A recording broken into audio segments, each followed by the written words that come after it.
Hola Jorge, ¿cómo estás? Hola Elena, bien, ¿y tú? También bien. Bienvenidos a otro episodio más de... De todo un poco.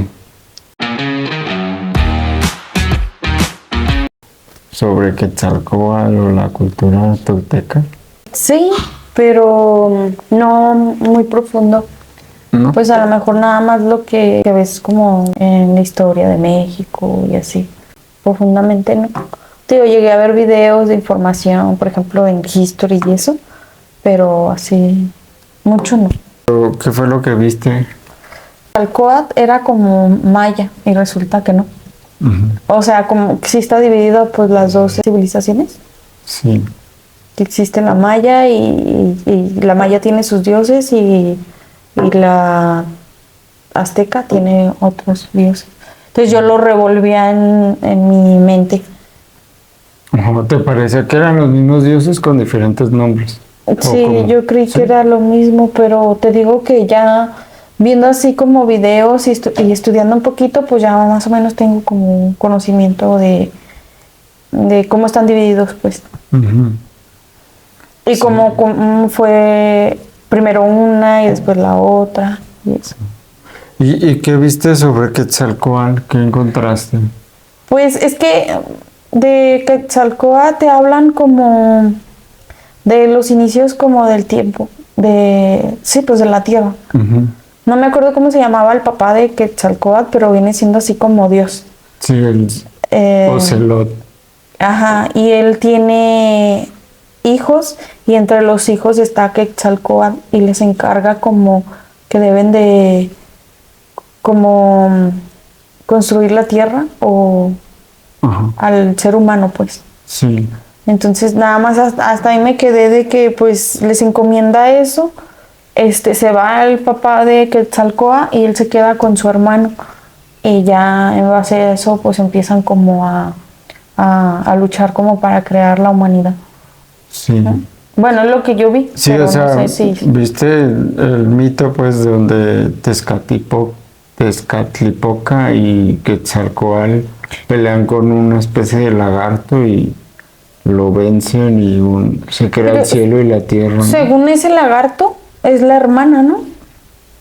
Pues sí, porque todos son hijos de Ometeo. Ometeo. Ajá, dije Ocelot hace rato, Ocelot es el jaguar y eso. Es que Ometeo, tiene perdón, nombres ¿no? bien difíciles, ¿no? Sí, o sea, Ometeo, eh, pues básicamente es la historia que hay en todos los mitos, pues como en los griegos era Urano y así, ¿no? O el caos, y de ahí emergen todos las Dioses. entidades así, y cada dios representa pues una fuerza de la naturaleza.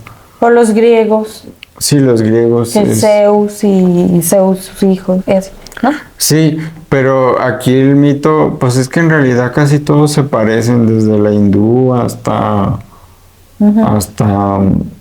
pues la nórdica y la griega, pues que es la con la que más conocemos. Pero en sí, o sea, Ometeo, pues él es el primero, ¿ah? Es como el dador de vida, el creador, y de él emergen varios dioses, ¿ah? Pero ese, O entidades. ¿cultura de qué? El Ometeo. Es que el origen de todas las culturas, es la tolteca. Ajá. Yo tenía una confusión porque en un principio había muchos profecías toltecas, pero escritas en olmeca, ¿verdad? Y entonces mi confusión era por qué hay tanta, por qué si los olmecas fueron, pues primero, porque había profecías toltecas en los olmecas, ¿verdad?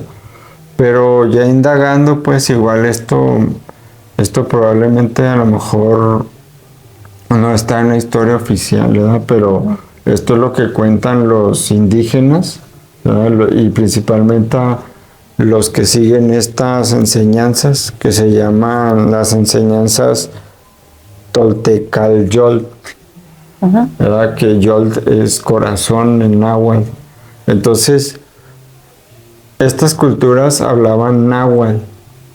Entonces, la primera que empezó a practicar la enseñanza tolteca o tolteica, que así le llaman, pero bueno, la enseñanza tolteca fueron los olmecas.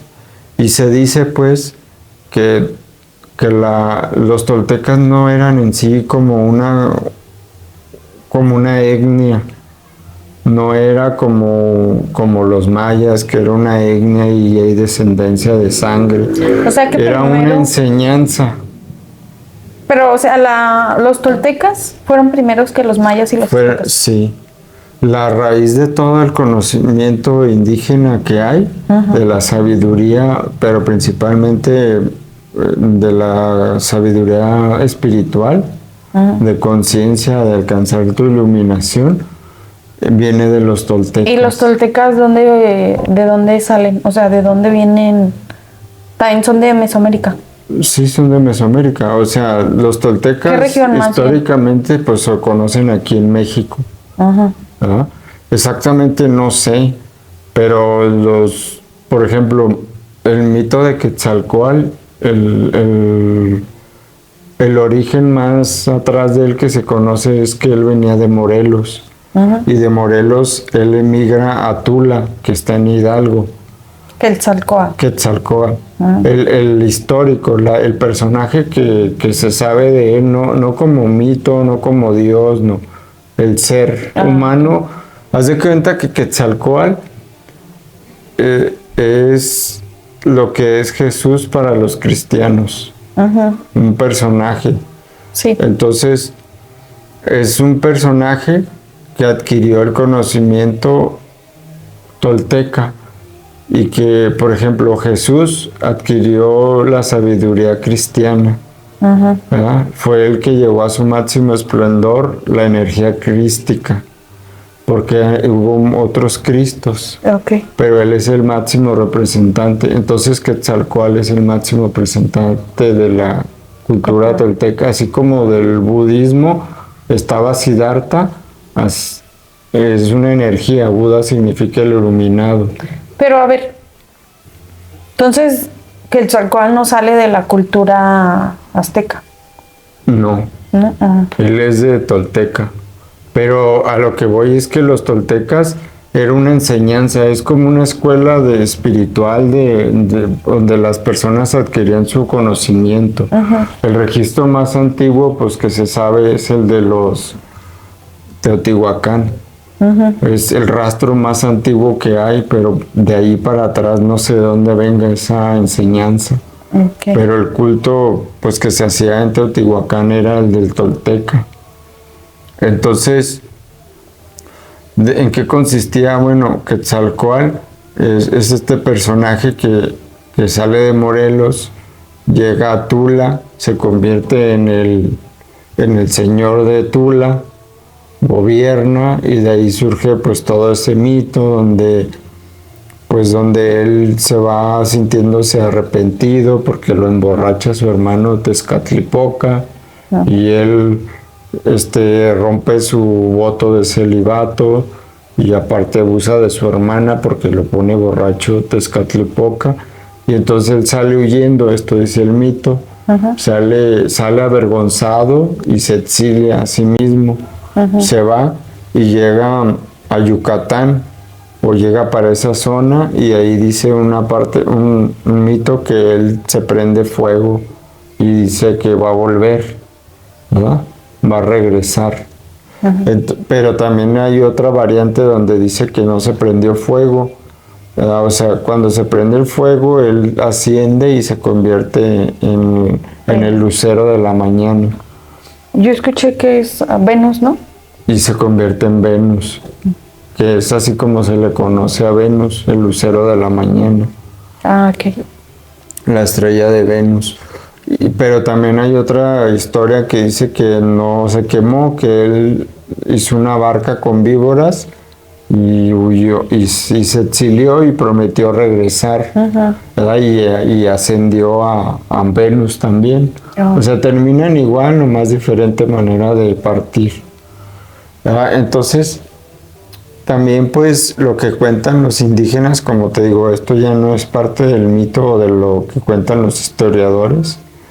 Ellos dicen pues que cuando él llega a la zona de Yucatán, él junto con otros que tenían la enseñanza tolteca, o vamos a llamarle toltecas para no confundirte, ¿verdad?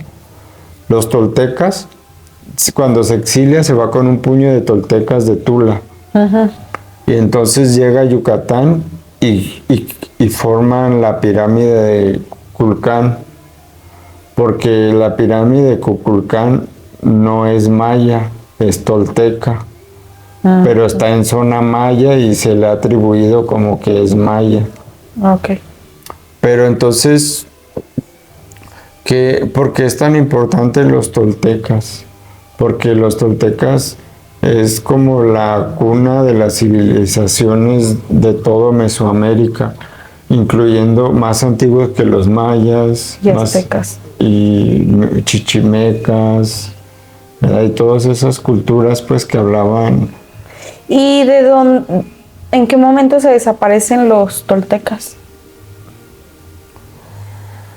Pues es que lo que cuentan los indígenas es que no desaparecieron como tal, ellos se ocultaron y resguardaron el conocimiento.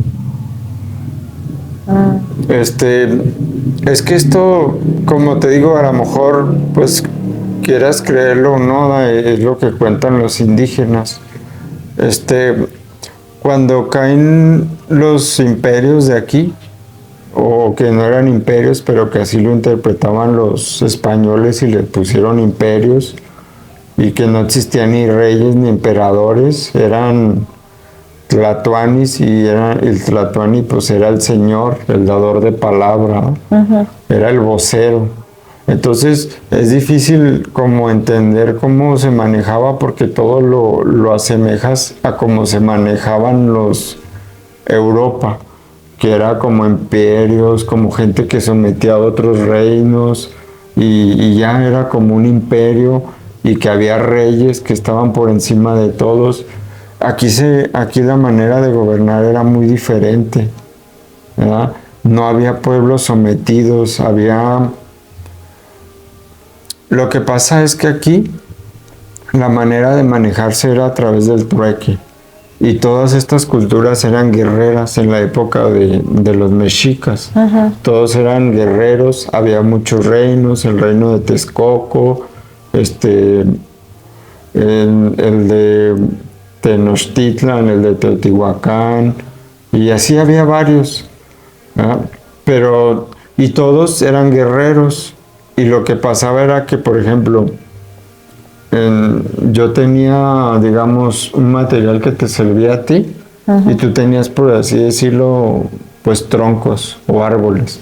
Sí. Y yo llegaba y te decía, quiero que me vendas tus troncos a cambio de algo, que me hagas trueque.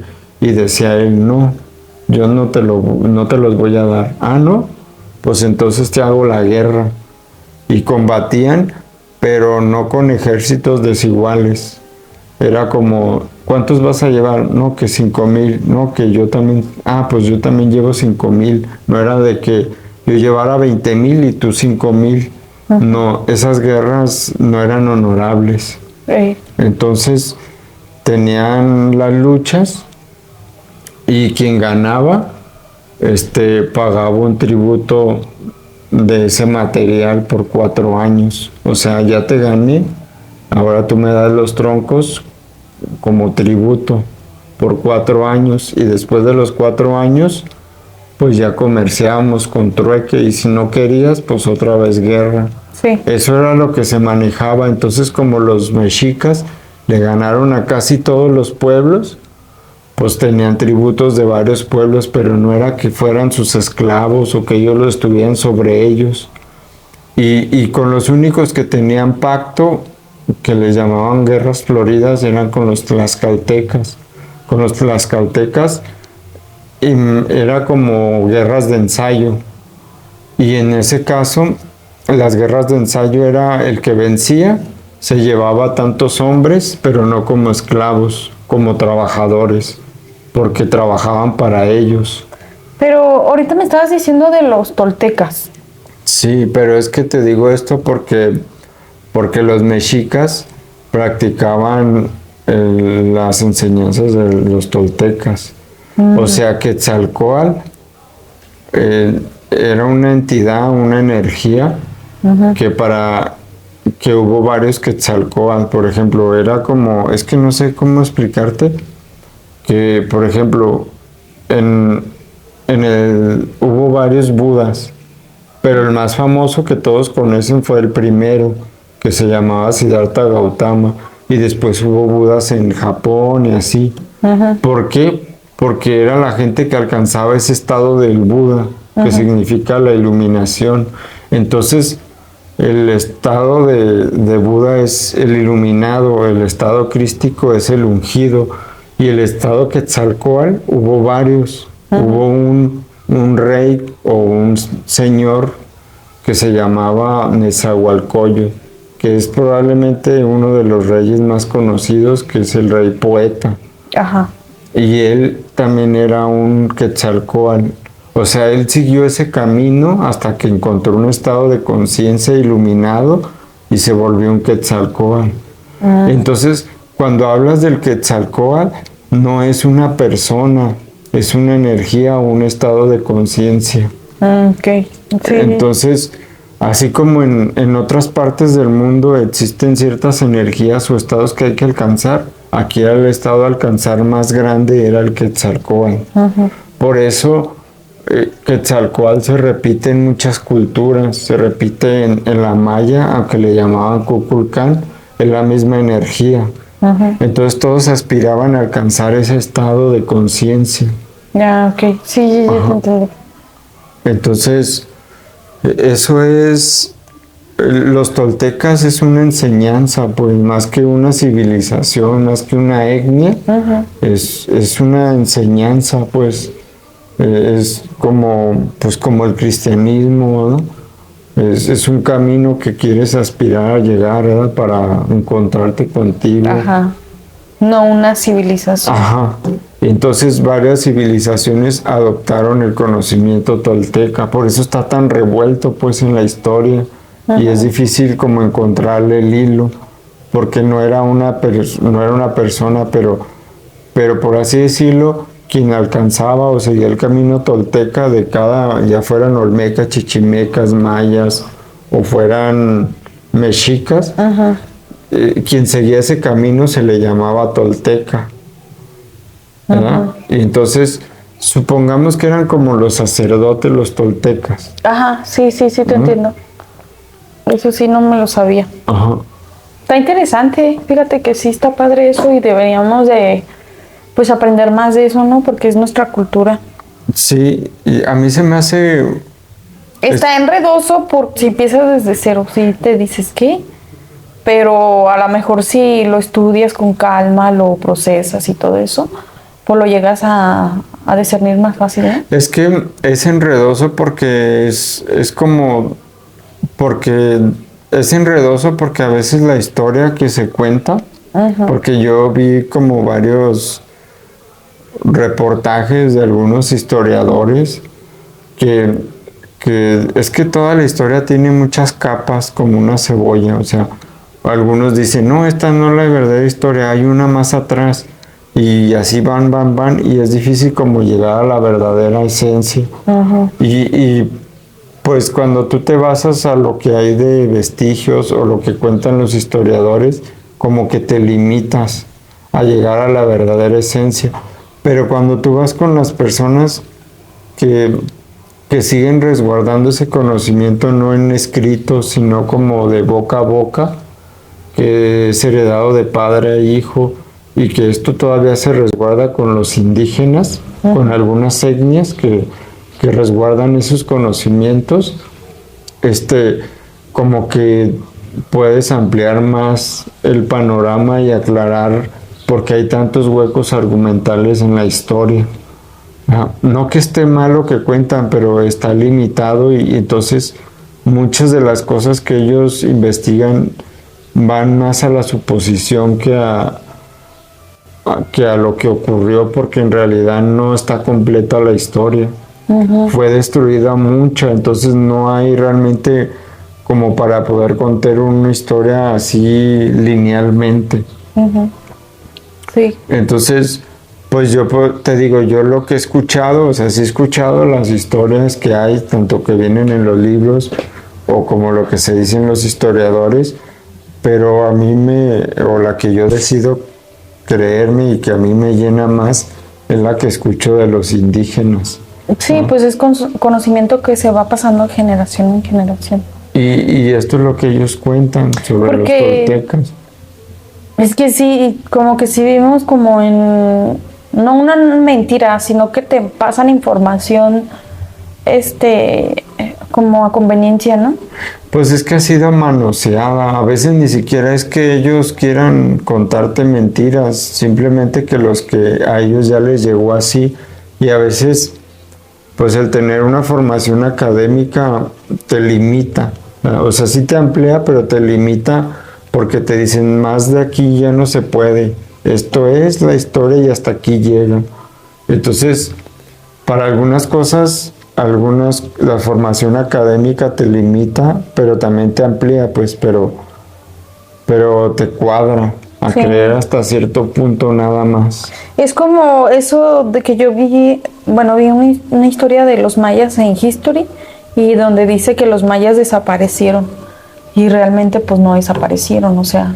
Sí, que había un misterio, enigma de... Porque yo sigo una persona que es maya y él dice, no, nosotros no desaparecimos, nosotros seguimos aquí. O sea, no sé, pues están en Cancún, del lado del sur, y ellos siguen con su vida a un perfil muy bajo de como antes, pues sí, porque pues todo va evolucionando. Pero él dice que no, que los mayas siguen aquí, o sea, y también que se han pasado ¿cómo se puede decir? Su información o su historia de generación a generación. O sea, toda esa información ellos la siguen teniendo, su conocimiento. Está chido, está padre, pues. Sí, pues es que, por ejemplo, yo he escuchado que los historiadores, ellos pues también hasta se enojan, y afirman y dicen que escuchaba uno que decía que vivíamos en una fantasía porque creíamos que aquí ya estaban súper avanzados. Y dice, y no, dice, aquí lo único que había era, pues estábamos en la edad de piedra, realmente, dice, no había tecnología, dice, era una civilización con grandes conocimientos astronómicos y astrológicos, pero no es eso de que te imaginas que hasta volaban casi, ¿no? Pero yo creo que a lo mejor ni tampoco es como los que también se alucinan de más de que ya éramos súper avanzados, ni tan atrasados. Es como que hay un punto medio porque, pues si lo ves como las eras que se cuenta de la historia del ser humano, de que salimos a las cavernas hace como 5,000 años y que empezamos apenas a explorar el mundo y luego la caza y la agricultura, pues sí estábamos en esa era, pues. Pero realmente hay muchas cosas que no concuerdan arqueológicamente con lo que se dice de esa era, pues, de piedra. Porque, por ejemplo, no se puede explicar todavía porque hay en algunas pirámides o en algunos de este tipo de pirámides, hay piedras tan pesadísimas y tan bien ensambladas, ¿verdad? Que no son así como que algunos monolitos que están hechos de una sola pieza, que no concuerda el lugar de origen de las piedras que vienen de otros lugares. Entonces ese tipo de cosas no concuerdan con el hilo argumental que cuentan los historiadores, porque la arqueología dice, no sé cómo llegó esto aquí, y a veces algunos de antigüedad de 10,000 años, cuando hace 5,000 años, dicen que apenas salimos de las cavernas. Sí. O sea, por eso yo siento que hay muchos huecos argumentales, pues, de de que muchas cosas no concuerdan, pues, ¿verdad? Como por ejemplo en Egipto, que no entra ni siquiera una hoja de papel de tan bien que está ensamblado, o que hay piedras que las grúas más modernas el día de hoy no las pueden, y sin embargo cuentan que levantaban las piedras con poleas, ¿verdad? O sea, con cosas muy primitivas. Entonces, Sí. por eso debe haber algo más, o sea, no sé qué, o sea, no digo que al grado de que volaran pero a lo mejor hubo una ayuda externa. ¿Y por qué similitudes entre todas las pirámides, no? Sí, La misma simbología, casi, casi.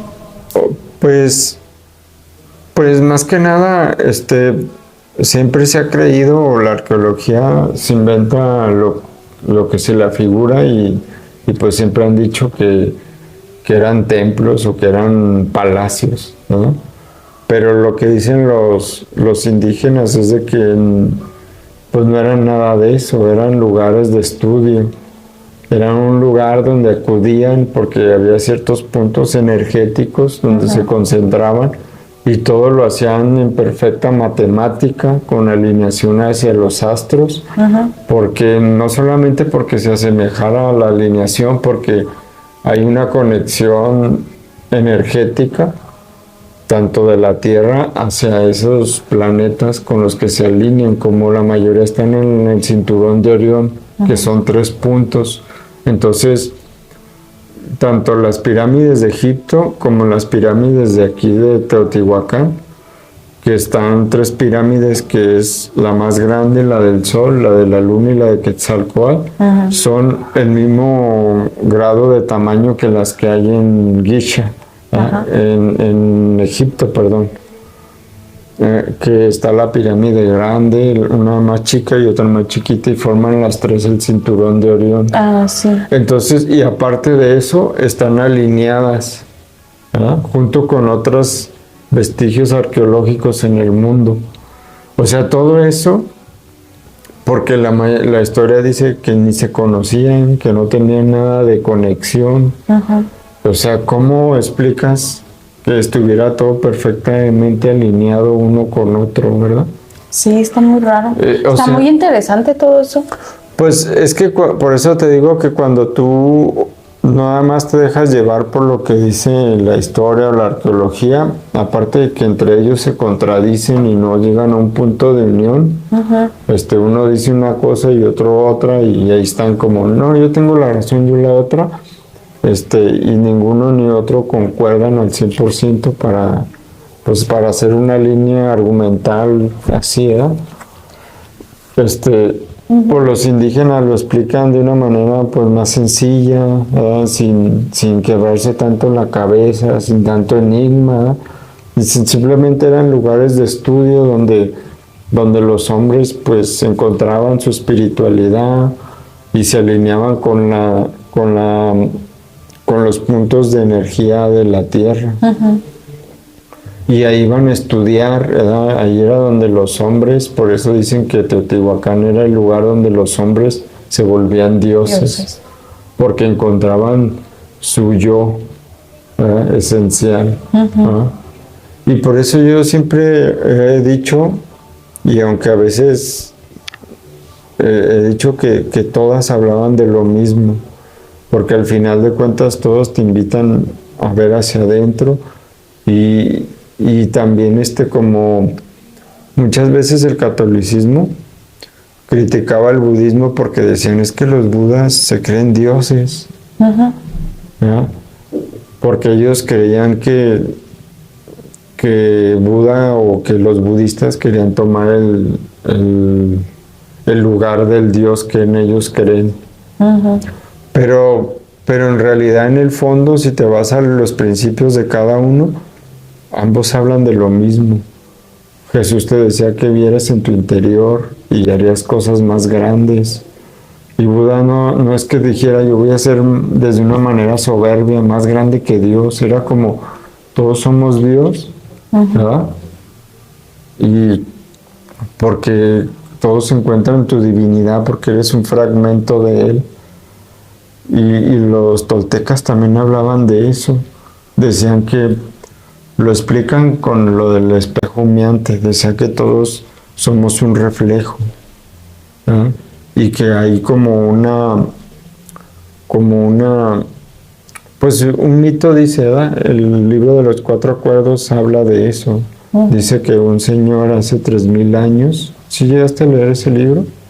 Ese yo no lo leí. O sea, sí lo traté de escuchar en audiolibro, pero no lo terminé. Pues el inicio está muy, muy interesante porque cuenta la historia de un hombre que dice hace 3000 años un hombre que estaba estudiando para ser un chamán, no estaba contento con todo lo que oía y no creía del todo lo que se le enseñaba. Y un día se fue a una cueva y en la cueva, en meditación, un día se volteó a ver las estrellas y se dio cuenta de que las estrellas, de que él estaba hecho de estrellas. Y que las estrellas eran él y él las estrellas.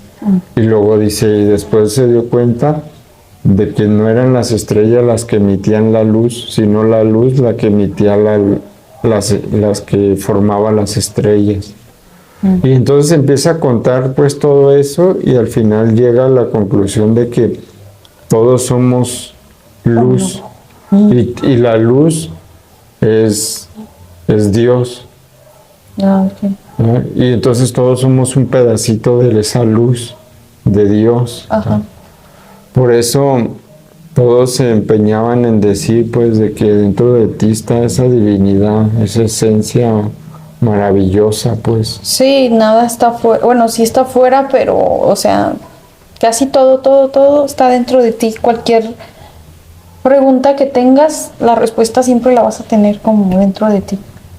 Sí, porque a veces cuando hay tanto conocimiento y como la mayoría de conocimiento que hay tanto en el cristianismo, en el budismo o en lo que hay el día de hoy como hoy, ya está muy manoseado por muchas personas, entonces a veces te confunde tanta información. Yo creo que ahí es donde entra tu instinto, que tienes que creer lo que realmente te dice tu instinto, ¿no?